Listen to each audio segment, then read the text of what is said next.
The Royal Flying Doctor Service, which is commemorating 90 years, is well known for its emergency retrievals. What's not so widely known is its role in primary and preventative medicine.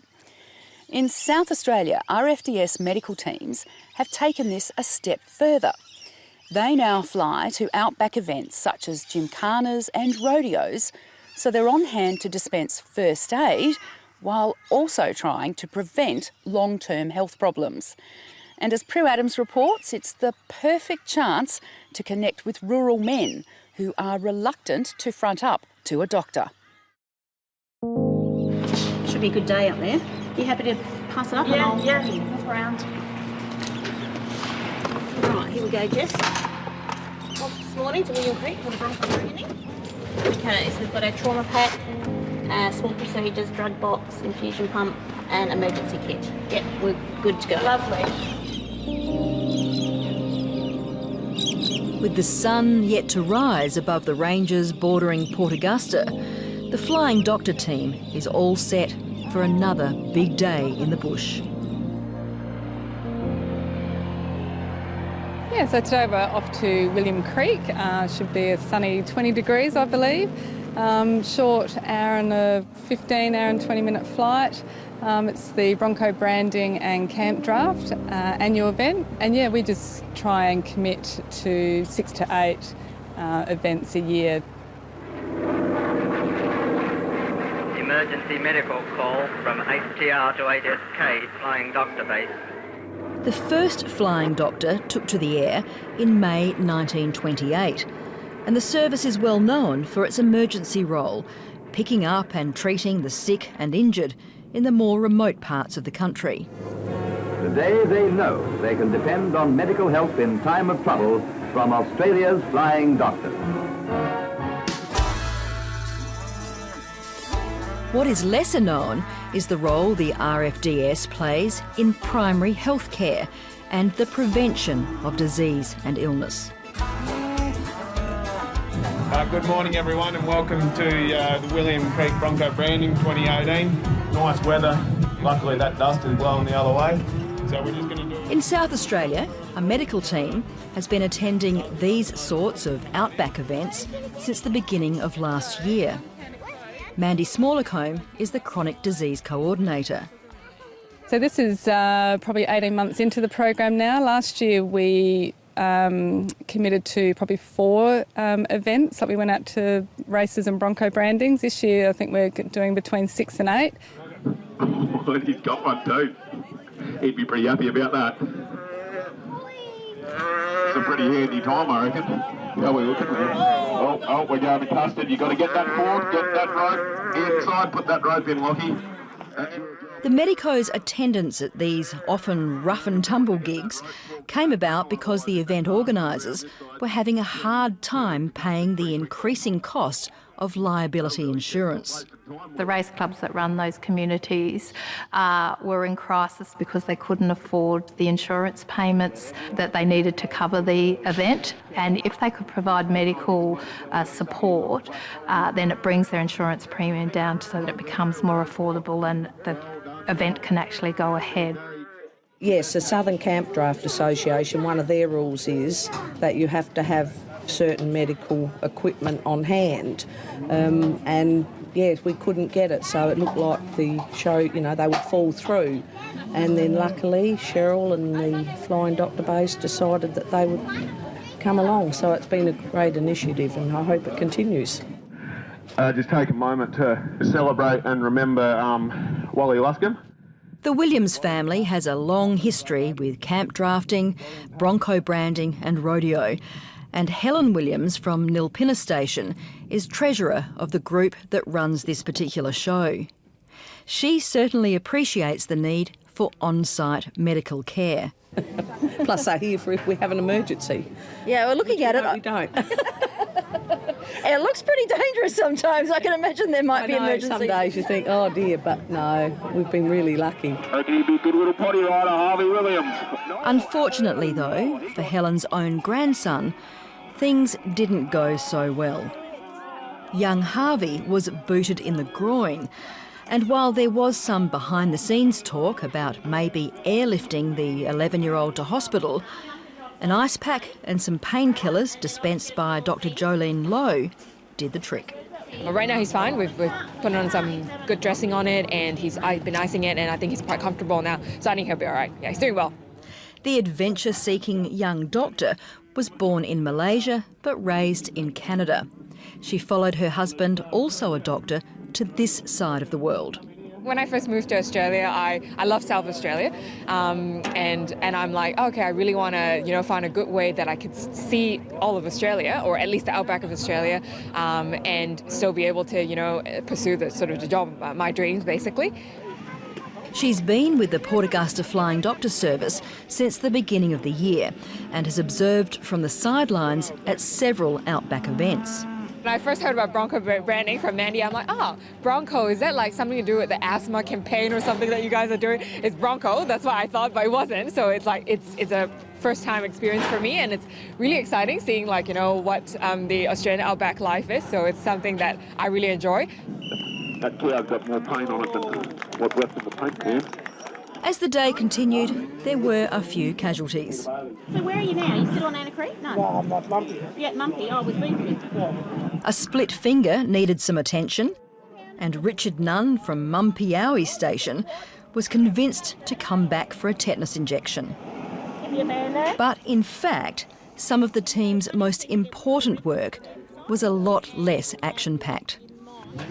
Hi, how you going? I'm Therese. I'm one of the primary healthcare nurses with the Royal Flying Doctor Service.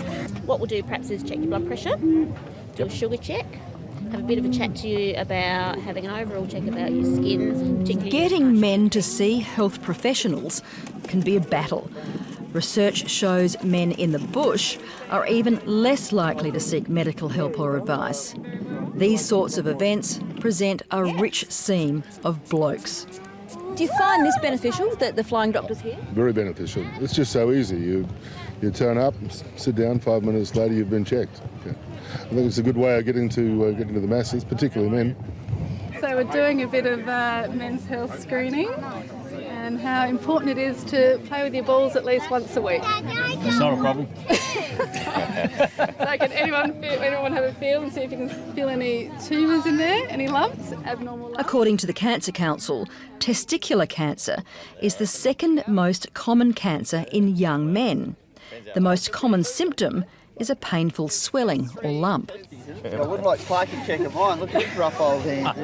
Yeah, the old calluses. Cold too. While Mandy Smallacombe has no problem telling men they need to play with their privates, her specialty is actually diabetes. Right, so I'm just explaining to you how the Freestyle Libre works. Yep. So it's a small little sensor that sits just in the interstitial space, so just underneath the skin, and it measures your blood glucose.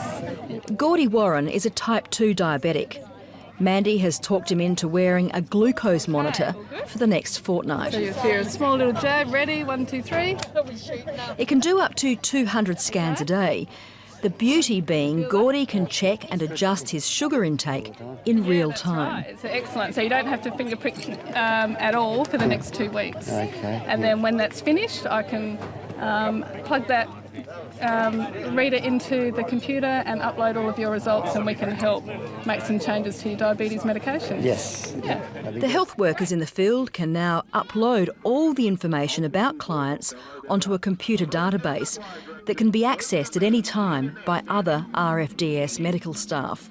We moved from the arch lever files and cardiac systems, chasing results across windy, dusty runways, and that's what we were used to and that's what we knew. So like all change, we moaned and groaned about it, saying this is too hard, and initially there was lots of teething problems figuring out how can we do this without internet, and we run out of battery and the printer won't work. But we spent a year working through those problems, and now we're just 2 years into being fully electronic. I heard a doctor the other day, so I don't know how we did this before. So it's good. So it's all working, and you can scan that every 5 minutes now if you'd like to. Yeah. An hour after the sensor was fitted, Gordy could see his levels were on the high side. I just had a coffee with sugar in it. Okay. Had a sandwich then. Yeah. Right, okay. So maybe go the equal next time. Yeah. Sugar. Thank you.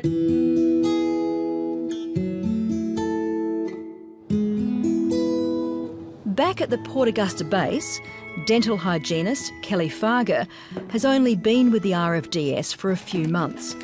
She's packing a portable dental kit for her next fortnightly clinic. So we're actually packing today for our next trip to Kingunya. So is it exciting to be involved in such a new program? Yeah, it's really exciting. I mean, to be a part of a brand new program, especially as a dental hygienist, to have that focus on prevention is really great, and I can't wait to see where we go with it. She and a dentist provide a fly-in, fly-out service to remote communities and can do everything from x-rays to extractions, all the while educating people on the importance of oral health. It's quite surprising, really, as somebody who is from the city originally, how long people will go without accessing dental services, even when they're in a severe amount of pain. I'll let you keep packing. Thank you. You've got a job to do? I do. A dental clinic in a suitcase is an interesting task. Yeah, I bet. Just up the hall from Kelly, Carol Ann Stanborough is following up with one of her clients. How are you going, Sharon? How are you? I can hear them in the background. She's the full-time mental health nurse, and she admits that the stigma still attached to psychological issues often stops rural people from seeking the help they need. When not on the phone or teleconferencing via the computer, Carol Ann is out at clinics and events, helping with the myriad of issues remote people face. A couple of deep breaths. We see similar issues to the city, as in, you know, financial pressures, those sorts of things, and family relationships, you know, they can be quite stressful. I think the other thing in rural and remote areas is the mention, like you said, of drought, the isolation. So I've had a number of women clients, you know, and they certainly then may be at home a lot on their own with children and running many roles, you know, so being the teacher with School of the Air, as well as the mother, as well as perhaps the cook for those things, while the man or the males may be out at a distance doing the other component of that work. Flying Doctors, this is Rachel. Port Augusta is home to the Operations Control Centre, where all the calls come in from around South Australia and the Northern Territory, and planes are duly dispatched. This particular morning, a flight from Adelaide will deliver the old and the very young. Practice manager Cheryl Bowles walks out to meet 70-year-old Ronald, who has a range of serious health issues and is coming home after treatment in Adelaide. You're the teeniest little fella. Also on board was baby Joseph.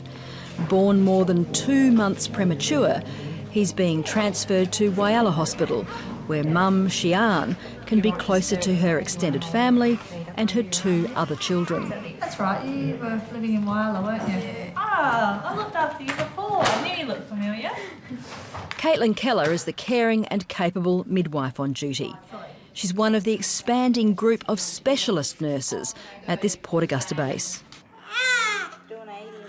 When each of these specialists is not out in the field, they can be found in base clinics around the nation's country centres, so patients can drop in and be checked. He's a healthy, thriving baby. None of the Flying Doctor services are Medicare billed. The latest federal budget provided $330 million over the next 4 years.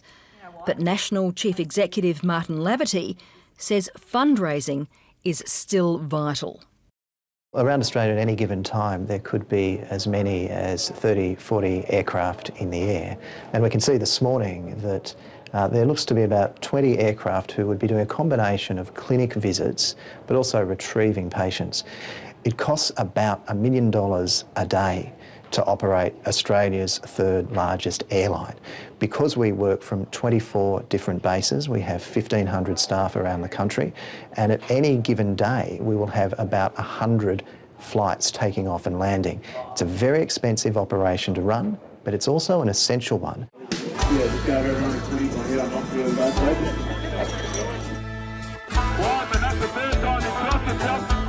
Back at William Creek, they're heading towards the last events of the day. And it's all hands on deck for the medical team as something called the shoot dogging kicks off. 2 wins for the Carbs there. There is the definite risk of casualties as competitors try to wrestle the large animals to the ground. Oh, well done! Rocky, good effort. That was a good effort. Oh, he had a win too. Lucky it didn't get me, I wasn't watching.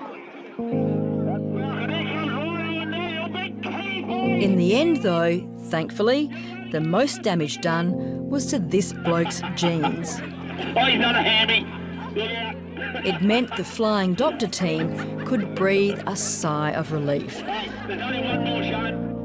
They'd avoided a serious emergency, but dispensed their vital messages of prevention, taken blood tests, and even encouraged men to play with their balls, maybe saving a few lives without anyone here being aware that that is what they were doing.